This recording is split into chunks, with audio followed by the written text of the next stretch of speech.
Well,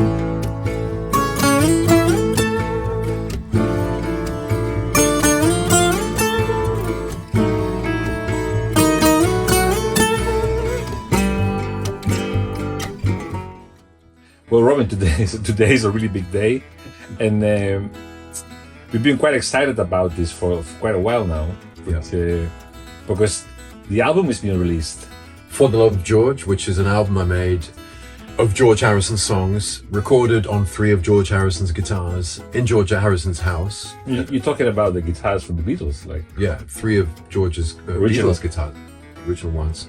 At Friar Park, it was recorded with you, and it features George's songs plus an unfinished song, which I finished. So it's a lot of information to share with you. That's why we thought of making this video, because it's a bit like we want to explain you the process that we went through and how we went through all the songs, how it happened, because otherwise it seems like a very abstract story. Like, you went to Harrison's house, you took the guitars, and you recorded the song with it. Like, how is that possible? Right. I mean, how is that even possible? Yeah. So it goes back a long way. But ultimately, when we recorded the album, we ended up in George's room with all his guitars and collection of instruments. And we had permission to record using the guitars. Yeah. So that in itself was an incredible experience. Okay, we'll talk about that in a bit, but that added to the whole flavor of this album, the intensity, the vibe, including an unfinished George Harrison song, which I finished, which was chords he wrote on the back of an envelope, and that is the title track of the album, For the Love of George. So it's a celebration of George's music and life, and my relationship with. And on top of all of that, it is being released by George Harrison's record company. Right, so it's being released by Dark Horse Records, which is George's label. It's like a full circle. I mean, you got his guitars, you are in his house, you're playing his songs, it's recorded in his room, it's released by his record company, and so probably people are wondering why me? Why you? It's a good question. I mean, like anyone, I was my 2 big guitar influences are Django Reinhardt, gypsy jazz, and George Harrison. I was brought up with the Beatles, actually. My father's from Liverpool, and the Beatles were always on in our house. So I ended up there because here in Amsterdam, I was playing on the street, as you know, on the light supply, and one day, one of George's gardeners walked past and bought one of our albums, one of our CDs. We were just playing gypsy jazz, and he thought, you know what, I think George might like this. So we went back to Henley-on-Thames, gave it to George, and then George and Olivia must have played it, and they liked it. They liked the music. So then the next thing that happens is that I'm sitting there with the guys in the flat in Amsterdam, and the phone rings. Because your phone was on the album. Your phone number. The phone number was on the album. Luckily. Yeah, luckily. So it's George on the phone. Right. So they want to know if I can come and play at a Christmas party they're having at Friar Park. So I didn't believe it was them. I didn't believe it was real. And jokingly, I said I have to check my agenda. And of course, it was empty. Just like you're playing on the street all these days. Anyway, we went over there and we met George and his family, Olivia and Danny. And we played this party, which was, I mean, put it this way, everyone was famous except for us. So everyone's I can imagine that, either a Beatle or it's Tom Petty and the Heartbreakers, Ravi Shankar. Famous actors. Famous actors, sports stars, Monty Python, racing car drivers. In this incredible house, in this incredible place. Friar Park, Yeah, and we're playing there and we meet everyone we play. And it was just an incredible evening. And that was the beginning of kind of a many years relationship with the Harrisons. Yeah, which developed into like a friendship.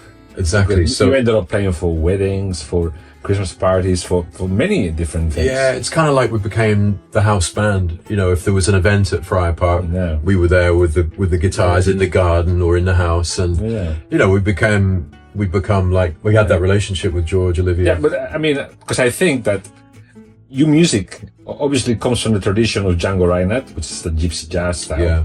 And George, as a young man, when there was not that much music around. I mean, this is talking about before the 60s. There was Django Reinhardt, Eddie Lang. There was that kind of music that he was listening to. Yeah, he's always been a fan of Django Reinhardt, and like you say, people like Eddie Lang.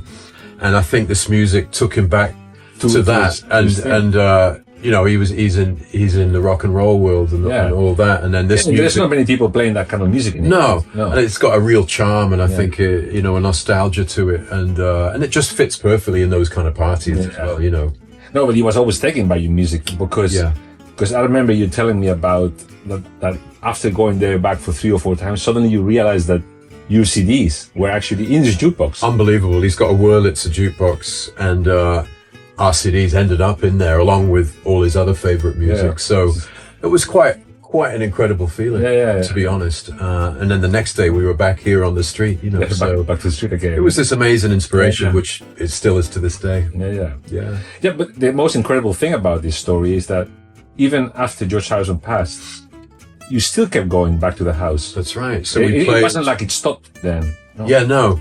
Obviously, we had a relationship with Olivia and Danny, and we played the night before the concert for George, where all that cast of characters of George's family and friends and musicians were all there at Friar Park, and we were the band entertaining, you know, and playing in that incredible atmosphere, and birthday parties for Olivia, for Danny, wedding, all sorts of things. This kept going for years, even. So we just kept in touch, you know, and so this whole project came about because about 3 years ago, I was playing at a party for Olivia in Friar Park. And then at one point after dinner, it was just a small little crowd of people. I said to Olivia, you know what, wouldn't it be great? Because the atmosphere was, I said, wouldn't it be amazing to play a few songs on one of George's guitars? And she said, which one?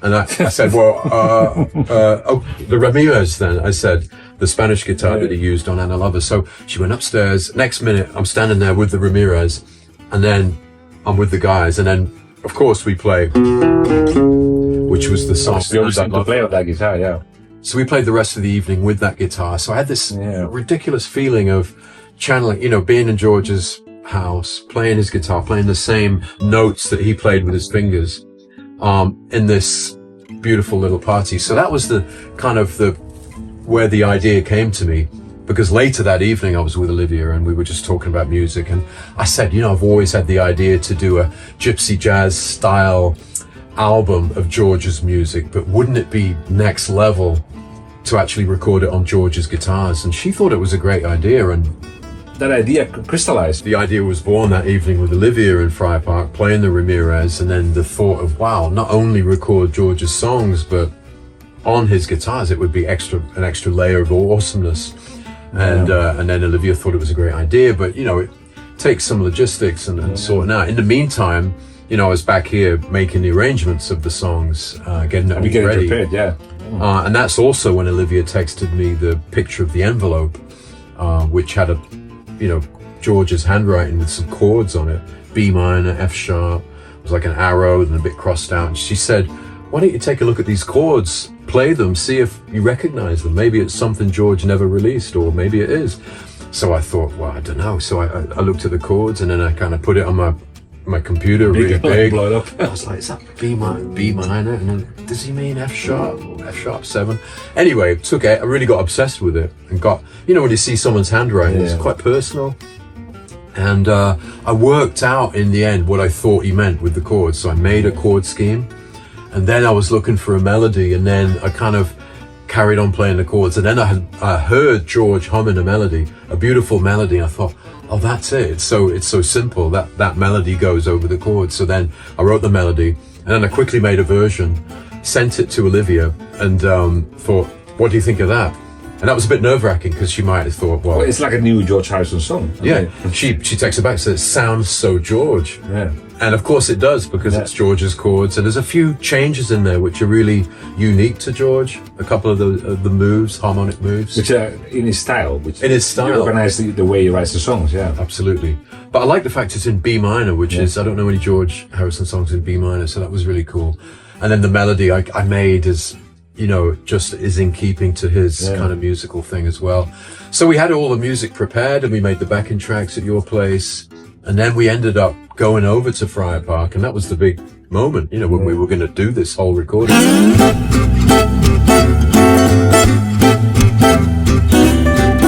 Because I remember when you called me that morning, you said, Carlos, you want to come with me to England? We're going to the house of George Harrison, and we're going to record an album. you're going to record it for me. I said, wow, really? They said yes. I said, well, yeah, they said yes, you can come over, let's do it. I said, wow, man, that was still, when I'm telling it now, I cannot believe it. It's like an unbelievable story, because what are the chances that you were allowed to do something like that? Yeah, no. It was a very natural thing. And of course, the reason I invited you was because, well, you're one of my best friends, and also I recorded most of your for years. Most of your albums, And also, I knew that, you know, it was Rocktoberfest going on at Friar Park. There was a lot of people recording and doing things, and I thought, well, if we've got the mobile unit, we're not dependent on the studio, and we could do it anywhere in the house. Yeah, I mean, that was one of the things, because obviously there is a recording studio in Friar Park, which George used to record many of his solo albums and stuff. But we had no idea, like, is the studio free? Can we use it? Right. We knew we could use the guitars, but we had no idea, like, in which context, in which what was the scenario going to be like? Yeah. So he said to me, bring your own equipment. The mobile unit. The mobile unit, like some portable recording stuff. So I picked my 16-track recorder with a little mixing desk, some microphones. Right. We packed it in a box, and off we went to England. Yeah. And I mean, we had no idea.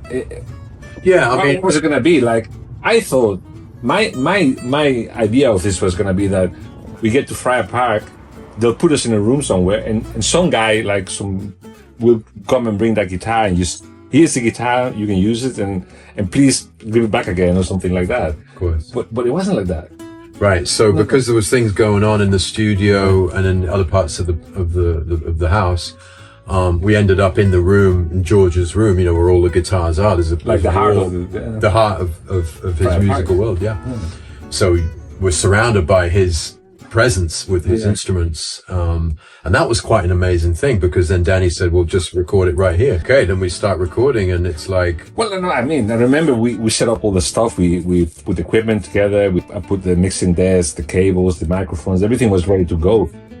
And then the moment of truth came, you know, and you felt the energy that you knew that every take had to be like, go for it, you know. You couldn't just be taking the guitar of the Beatles and just noodling or something. They had to be like no, there's an intensity of the workflow. And a one isn't a live challenge. It's not like by the way, you think we can do another take, come back next week. No, it's not like at home you can polish it, you can do more takes, you can fix stuff, but here it was just, it's now or never, you know. I mean, this chance is not going to be coming by very soon.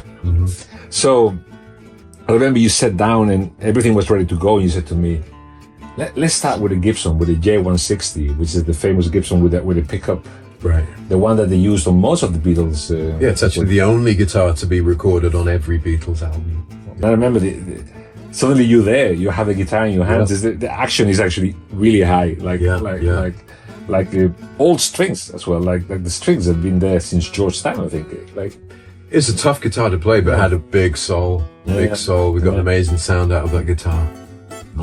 It was incredible feeling. I mean, like you say, everything I played it had to be intense and not just throwaway. So I felt, you know, the whole thing about this, all the music on this album is that it's for George, and I really hope ultimately that George would love it, like it, would enjoy it. So I was trying to play everything as sincerely as I could. And that helped, being in that room with these instruments, you know, I could really kind of... You try to stay true to the melodies, like in every song, the melody, the song is actually there very clearly. It's not just like, let's use the George Harrison chords and let's just play solos. Like, sure. Oh yeah, sure. No, it's really... No, I think the reverence, the focus is the melody, is the song that he wrote. That's so it was really delivering that in another light. Of course, there's solos on these tracks, but the main thing is interpreting George's songs. For me, was the most important. Well, let's start talking about let's go through the songs, you know. Okay. I mean, let's go through the songs one by one and tell us how you approached every song and what was the intention behind every song, you know. Absolutely. So let's start with For the Love of George, which is the title track of the album. Yeah. So that song, and it's also the song that George started but didn't finish. Yeah, it's like a new George Harrison song. Yeah.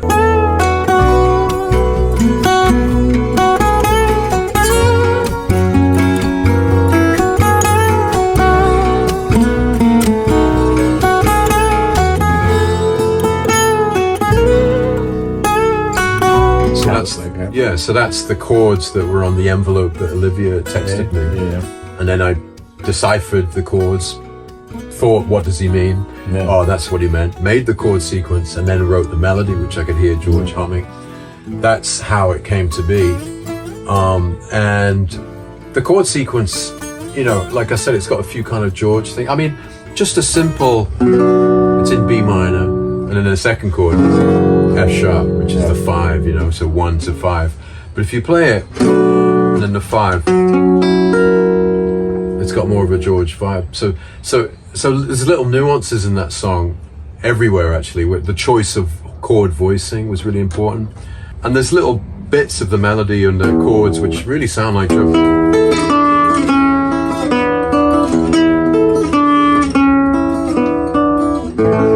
And then the bridge, you go.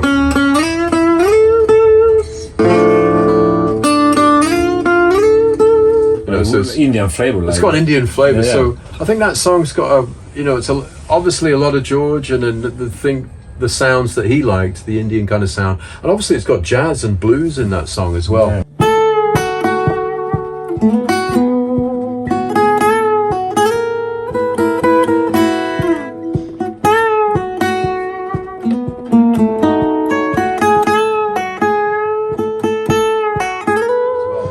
And the thing about that song, it was recorded on the 3 guitars that we used on that session. So I did the intro on the Rickenbacker 12 string.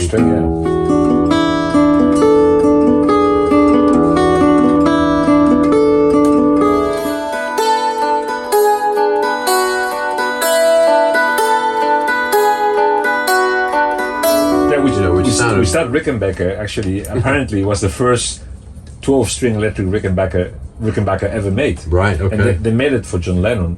Okay. And they gave it to him, and he didn't want it. He said, give it to George. Oh, really? Okay. I didn't know that. I read about this. So George had that guitar. It was famously used in Hard Day's Night and many other tracks. But, that's the guitar that was used for the intro. And, that when you hear that track on that guitar, it sounds, to me, it sounds so kind of Beatles. It sounds like Beatles. Yeah. And I got it up and it's just really beautiful. Yeah. So I used that Rickenbacker on the intro and the outro of that song. I played the melody on the J160, which really cuts through. Yeah. And then we used the Ramirez as well for some, chords.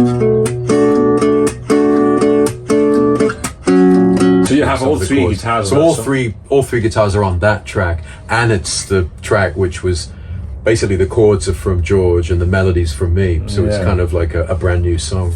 Beautiful, which is really cool. It's beautiful.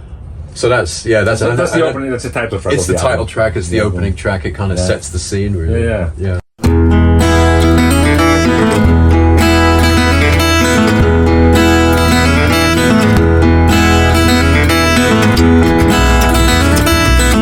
Let's talk about Wah Wah. Yeah, Wah Wah. Well, I've always loved that song. The hook,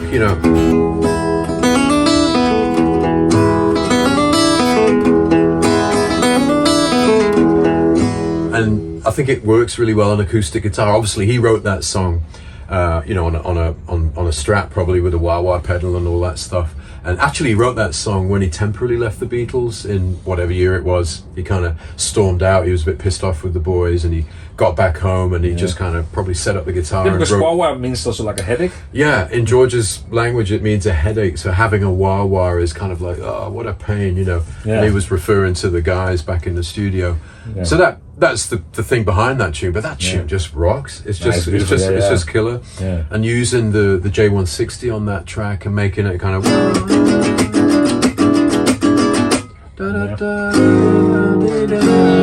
It's just got such a great sequence. It's so original and and the hook, of course. Yeah, the hook is fantastic, and it's so George, and the progression's so fantastic. It's so much fun to play. I love that track. It's actually the second track on the album.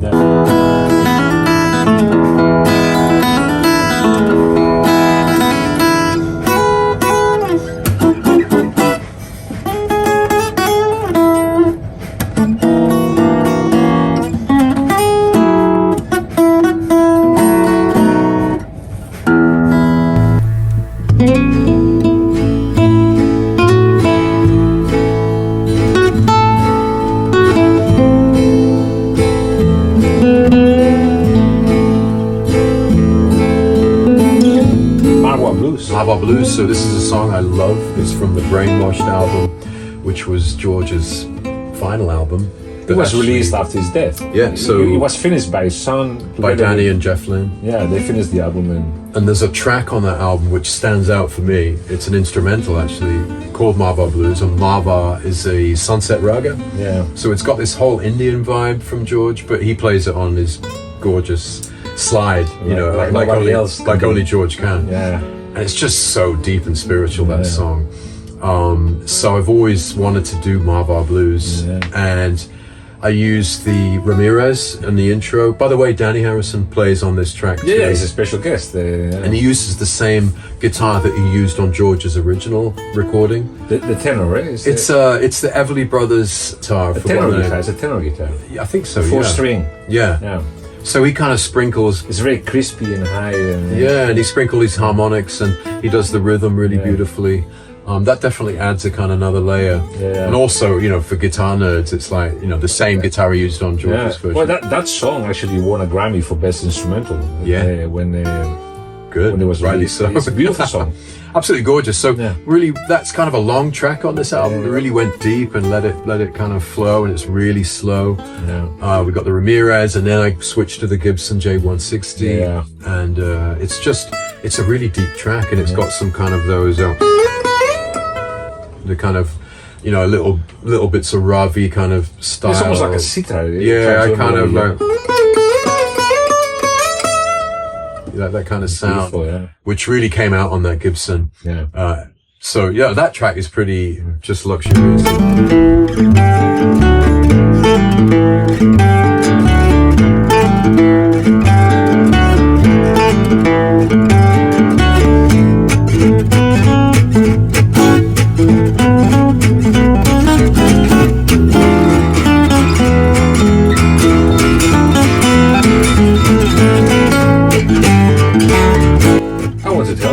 I want to tell you what. I want to tell you it's off Revolver. Actually, I have it here. It's so funny. It's the side 2, the 5th song, and we'll talk about the song. Yeah, well, this song, I mean, what year is that from? Like 60 something. Yeah, this is long ago, man. And like, it's one of the first, for me, it sounds like a metal lick. It's 66, You know, it's like Sabbath or something. You know, it's like kind of early. Yeah, because if you change the rhythm, da na na na na. Then it becomes like a heavy metal. Exactly. So it's got that. It's so guitarist, just like Day Tripper. You know, it's just. So I've always loved that song, and I thought, wouldn't that sound great? You know.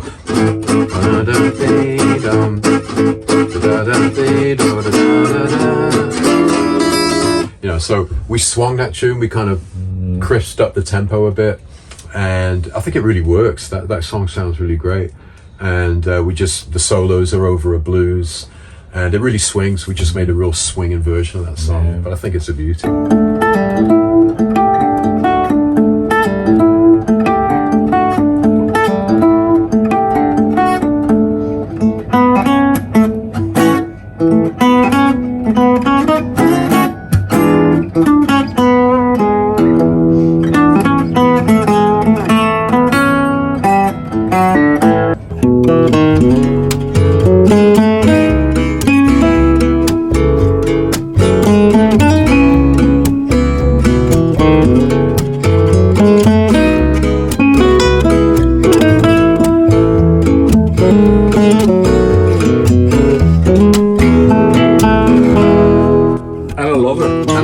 That's the song that you played for the first time with the Ramirez in the party. And so that's something really special, because, you know, to put your fingers where George put his fingers on the same guitar that the same lick, recorded on that track. That's the kind of ultimate detail of this whole thing. And that guitar is such a beauty, the Ramirez. It's so sweet.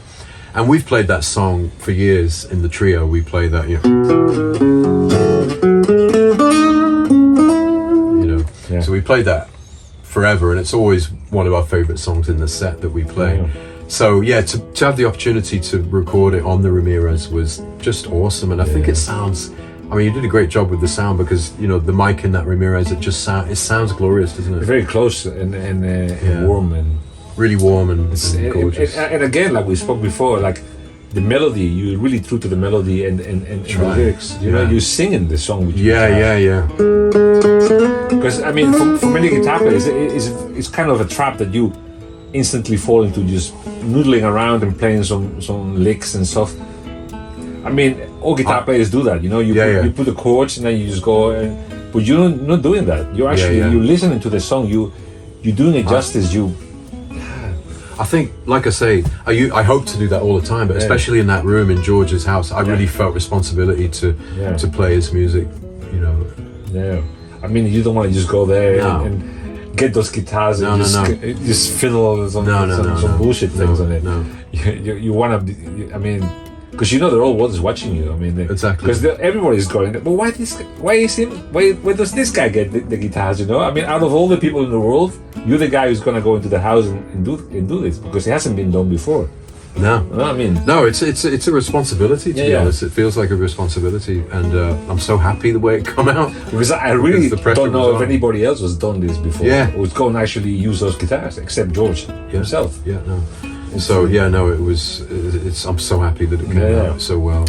The next song is My Sweet Lord. My Sweet Lord. Needs no introduction.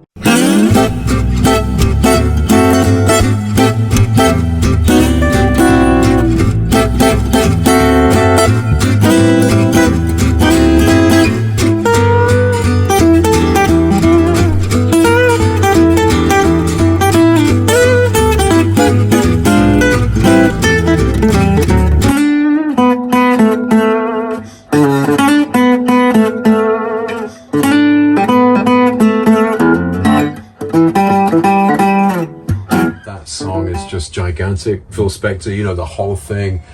It's just a massive production. So, when you're doing a cover version of someone else's music, what I don't want to do is just try and match it and play the same. Yeah. There's a million people who do it exactly the same. So I thought, how can I make a, it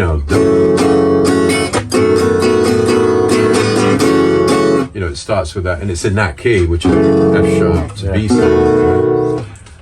I thought, okay, what I'm going to do is change the key, and then I'm not going to fall in the trap of doing it as a like that. I'm going to swing it, So instead of,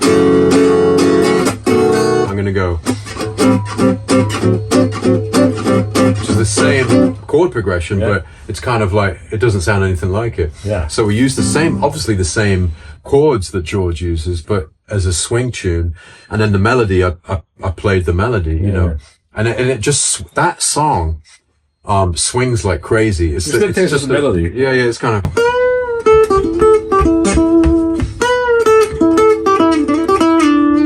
And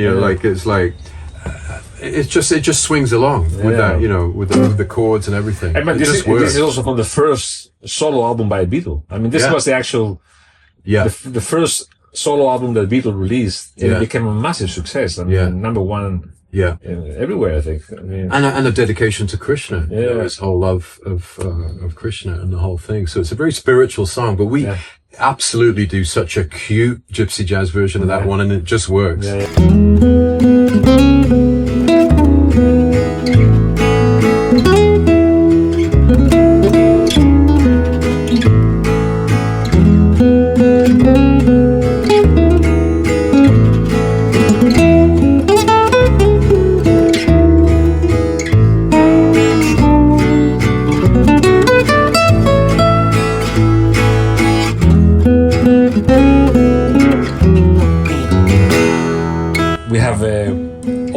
Pass, which is actually from the same the title track of the same album. Of course, it's on the title track of the album, and that's a beautiful song. I love that song. I love the lyrics. I love the message. It really helps us all, realizing that we're just temporary, coming through. All things must pass.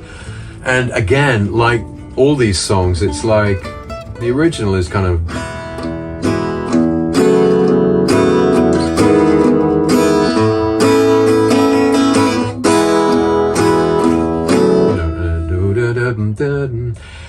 So it goes like that, and then I thought, you know what, I'm going to try and do that absolutely different. So I did it as a gypsy waltz. So sometimes in gypsy jazz we play waltz.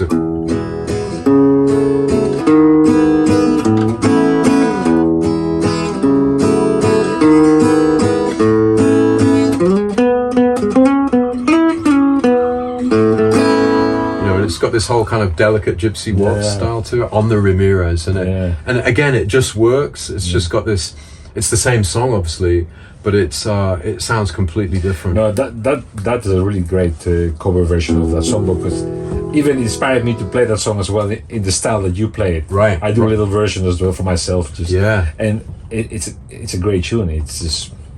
And like you say, very spiritual, you know. Yeah. No, it's a gorgeous song. You know, going from a low to E major. You know, it's just again. I think George's music, his harmonic sense, was never really understood by so many people. It's so original and so beautiful. Like no one's written those kind of the music like he's written it. It's so, I just love it so much. The chord, those sequences are just amazing. It's so original.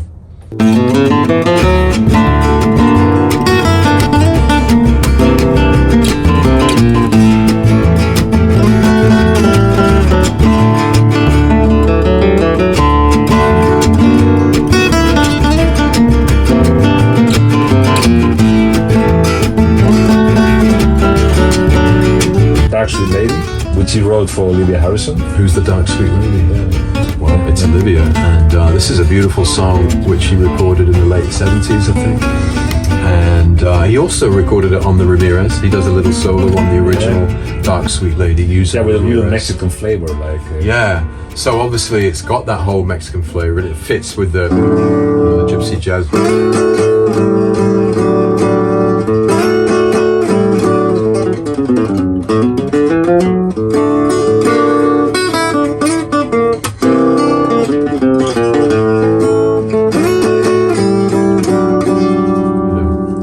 Whole thing, it just fits it's got that fresh sound of D major, and it's so beautiful. So the original is instrumental as well? He sings? No, he's singing it. And again, like, just want to point out that going from D to C7, you know, like who goes from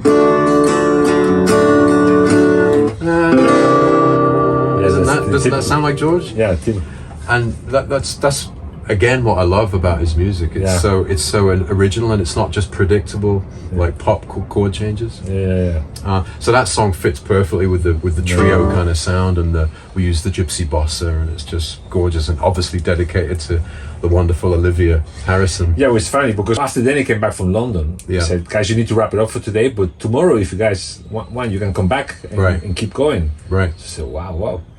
So I started to pick up my equipment, and I said, no, leave everything here. Right. I said, really? Okay. It was pretty amazing because we went back to the hotel, and I was in my bed in the night just thinking, there's my mixing desk, my equipment. It's just there next to the guitars all night, just sitting there. Like your little mixing desk is in great company. Yeah, great, best company he's ever been to. And so after 3 days, we finished the album, and as we were leaving the house, Olivia came. That's right. You know, because we hadn't seen her for 3 days. She walked in as we were walking out, and I remember I had that was bigger than this. I had that piece of paper in my hand with all the songs. I was carrying the box with a piece. Right. And as I was walking out, she's walking in, and it's like, oh. And she's going like, so how did it go? And I said, well, I said, look, we did all those songs. And she took the list, and she said, you did all these songs? Yeah, exactly. She recognized them all, and to be honest, when I was in there, I was so kind of tripping a little bit, and in that kind of artistic recording space, I couldn't remember what we had really done or what it was sound. We didn't really listen back to anything. No, we just kept going. You just kept going, Yeah, that was amazing. But Dark Sweet Lady is it's a gorgeous song that George wrote, and I'm so happy it's on the album. I made the album, yeah.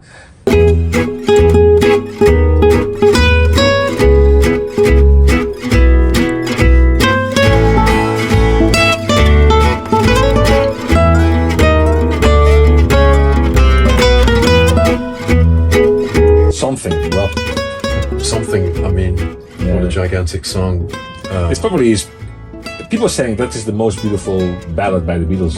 You know, people talk about something as being one of the greatest. A lot of people call it the greatest song ever written. Yeah. And there's you. Yeah, playing it. Yeah. Yeah, no pressure, like. Just relax, yeah. Yeah, you know, again, if I look at the technical thing, so it's in C. Yeah. Originally, George wrote it in C, recorded it with the Beatles in C. I did it in G because the second chord, when you're playing it in whatever key, the first chord is the major chord, then the second chord is the major 7. Yeah. So you got this da da da. You got this descending thing. In G, you've got the opportunity to go. And the second chord, which is actually a chord that I got from Led Zeppelin, the Rain song, and it's such a juicy major 7 thing that it kind of thought, oh, let's do it in G, because then you've got that opportunity to use that chord, and it, like that. Yeah. And we did it. The intro is kind of spacey,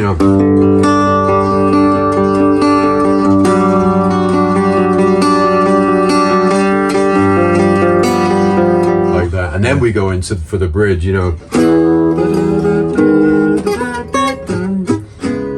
kind of into the swing. Again, so it starts swinging, and it's like, so it's got that gypsy jazz vibe. And then we come out again into the kind of spacey version.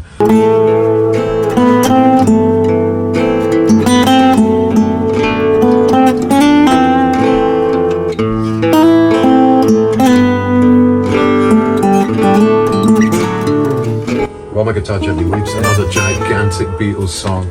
So we did that as a real ballad. Yeah. So even though these days when we play it live, we start swinging and we do all these things, that arrangement on the album is just a slow, soulful ballad, and it's on the Gibson. Yeah.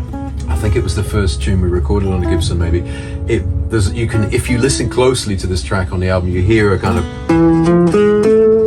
kind of a bit of a buzz. And remember, we said the action is totally like you hear the soul of that guitar.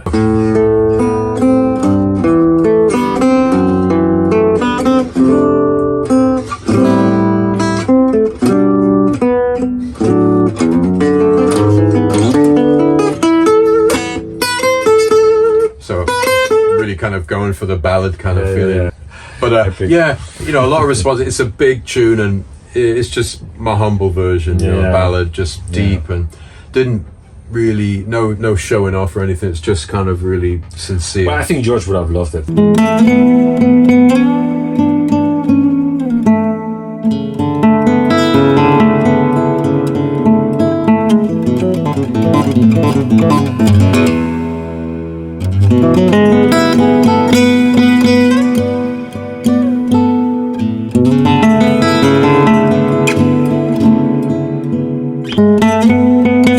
There's another song on there which I did solo, The Inner Light. The Inner Light, and that's a song which, for me, when COVID happened and we were all locked up and stuff, George wrote this song, The Inner Light, on one of the Beatles albums, and the lyrics that he wrote there is, without looking out of my window, I can see all things on earth. Yeah. Without walking out of my door, I know the ways of heaven. Yeah. So it's this idea of being, with COVID, it was kind of like you're inside, trapped. So that's when I first kind of started playing that song, actually. But this song really, obviously it's got the whole Indian classical vibe. Actually, it was the first Beatles song that was recorded outside of Europe. It was recorded in Bombay. Really? The Inner Light was recorded in Bombay. Classical Indian musicians on it. And you've got this melody.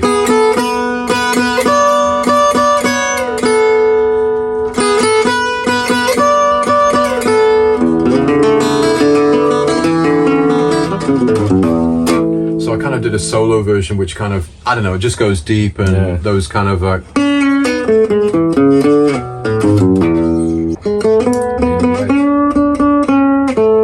Well, guys, I hope you got a better understanding now of this project and what really it's about, and the songs and the way we recorded it, and well, enjoy the album, I think. And you want to say anything else? Yeah, absolutely. Just to bring it back, this is all about George, obviously, no mistake. For the love of George, George's guitars, George's music, recorded in George's house, and released by George House's record company. Dark Horse. Dark Horse. And Unfinished George song, For the Love of George. I think it will give people a completely fresh look on George's music. That's what I would hope. And obviously I hope that George himself would approve.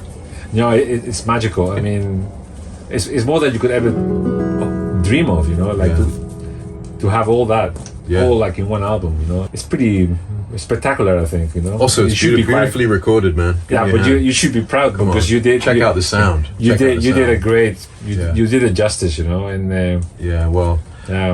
go listen to it, and would love to get your feedback. And of course, buy the album. Stay inspired.